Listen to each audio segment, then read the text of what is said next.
been for a run? Yeah. But it's chucking it down outside. It was all right in Central Park in New York. What? I've been on Zwift, on the treadmill, even with my mate from Germany. And it wasn't awful?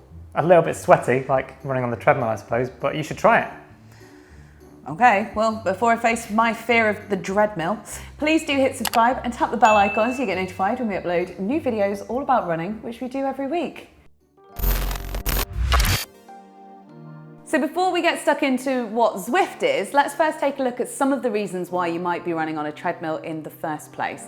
Running on a treadmill is actually really good for helping you to improve your running form. So when you're running outside and you're focusing on not tripping over loose paving stones or tree roots and thinking about where you're going, when you're on a treadmill, it's far more controlled of an environment. So you can really focus on exactly what your body is doing. You can concentrate on your running form, and you can even film yourself and then take a look at it afterwards to see exactly what you're doing.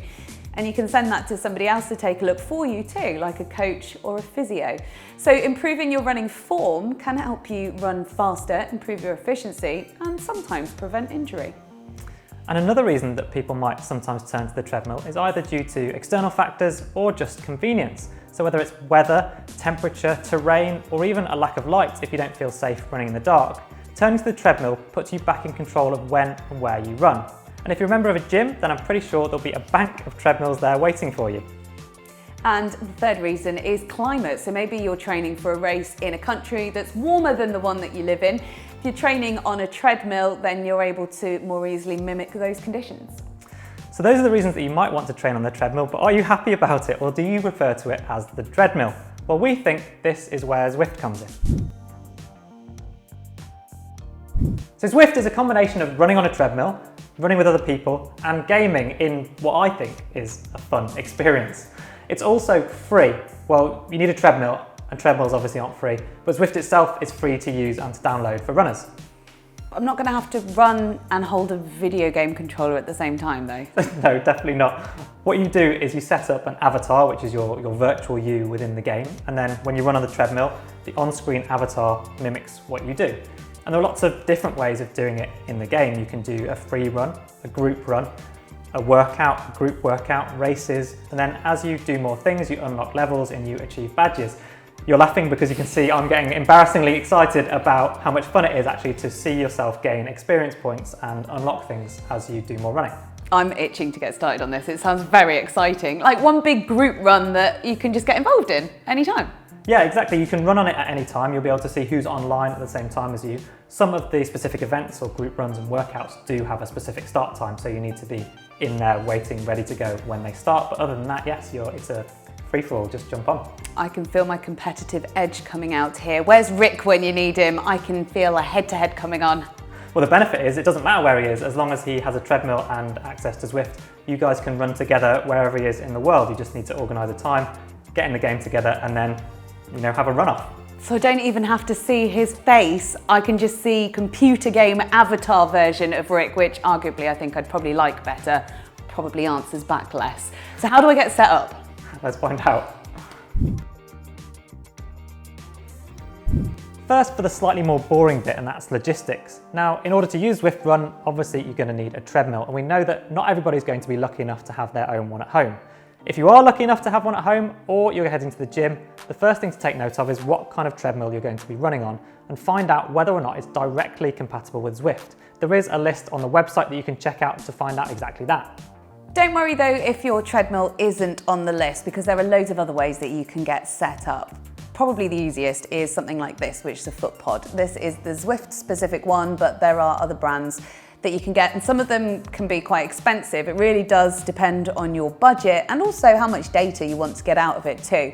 So before you use the foot pod with Zwift, make sure you calibrate it first so that it can accurately record your paces. There are other ways to connect as well. Some smartwatches will connect directly with Zwift, and you can buy sensors for your treadmill belt, which tracks the belt speed and relays that to Zwift, as another way of doing it. And there are even some smart shoes which will work directly with Zwift as well to tell it how fast you're running and your cadence and other metrics that you might be interested in too. So lots of different ways to connect. And remember that the app itself is free, so what you really need to consider is access to a treadmill and then the connectivity that we've just discussed here. Zwift connects to other running apps too, so don't worry, every run that you do on Zwift will count because you can upload it to Strava too. Comes up as a virtual run. And you can take in-game photos that you can upload to your workout as well.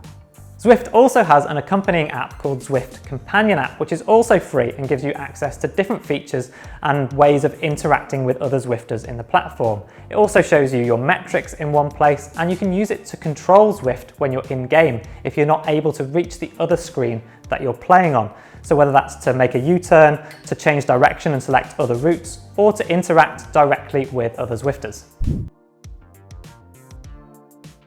I don't think I've ever been this excited to start a run on a treadmill before. So I've got Zwift on, now I need to set up my avatar. Yeah, that's right, that's your in-game character, and you can customize that quite a lot, to be fair. Exactly what it looks like, what it's wearing, and then you can unlock more elements for your avatar as you rack up more miles, whether that's different apparel to wear, shoes, accessories, anything really. And then in addition to that, as you get more experience or do particular achievements within the game, you can unlock things like being an Olympian. Are you going to be annoyed if I start calling myself an Olympian around the office now? You'd have to run a sub 5-minute mile first, so... Maybe soon. So what's this world I'm walking around in? So the default world is called Watopia, and that's, I suppose, the original world for Zwift. It's not a real place, but there are actually other real places that you can run in. And there's a calendar of events that tells you which routes are available on which day. Watopia is always available, and there's always another 2 worlds that are available. You can click into each world and choose an individual route, or you can just start running in those worlds and then navigate using the companion app or the on-screen controls to take turns to go on different parts of those courses. Oh, that's perfect. And then there's a tutorial that takes you through your very first run as well. So as Andy said before, there are lots of different types of run that you can do within Zwift. So you can choose to start a free run, so that's if you just want to run on your own at your own leisure. There's also workouts that you can be guided through by Zwift, and then there's group runs and group workouts too, and those are set to Zwift's timetable, and you can even go head to head in races. And it looks like there's quite a lot of data on the screen, so it is definitely best viewed on a laptop or a tablet or a TV screen rather than a phone. Yeah, definitely something with a little bit more screen real estate so that you can see everything that's going on. So let's take a look and talk you through all of those screen metrics now. The metrics move around a little bit depending on whether you're in a workout or a free run, but in a free run, the heart rate, if you've connected a heart rate monitor, appears in the top left along with your speed. Metrics about the run, including the time and the distance, appear at the top of the screen. There's a map of your surroundings and what's coming up, as well as other people on course in the top right.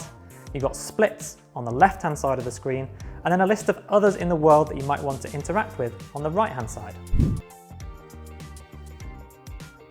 So we've had a look at what the free runs look like, but what else is there within Zwift? We've touched on it already, but actually workouts are a really cool feature in that it's essentially a coach on your shoulder. It talks you through the entire workout. You don't have to remember everything. It tells you on screen what you need to do. And there's a big variety to choose from as well, whether that's threshold, intervals, a combination of hills and thresholds. That's pretty cool. There's also the option to take on a specific training plan if you've got a particular distance in mind as well. Amazing, and I've spotted all the different events down the side too, so you can do group runs. There's 6 levels of intensity, there's different lengths of the routes that you can run, and they're all starting at different times so they can fit in with your schedule. So you've got that appointment to be there, so you show up to run with somebody else. Yeah, exactly. I think that social side of it's really important. There's a map in-game where actually you can see all of the other runners and cyclists, and I think that's a cool element to it. And in fact, anyone who has used Zwift for cycling will, of course, be familiar with that. So you can use the companion app for a few different things in-game as well. So you can change direction of your runner, you can make them do a U-turn if maybe you've spotted someone that you want to run with, and you can give a thumbs up to other runners nearby as well, which is called a ride on, and that's owing to Zwift's cycling heritage, of course.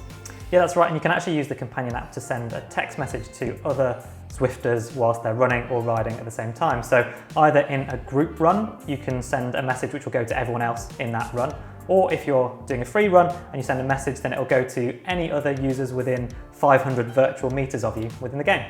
Obviously, you've got to be careful using your phone on a treadmill. It's actually a lot harder than it looks. So top tip, you can use the microphone button to dictate what you're going to say, or just maybe send the messages when you're doing a recovery or you're not actually running.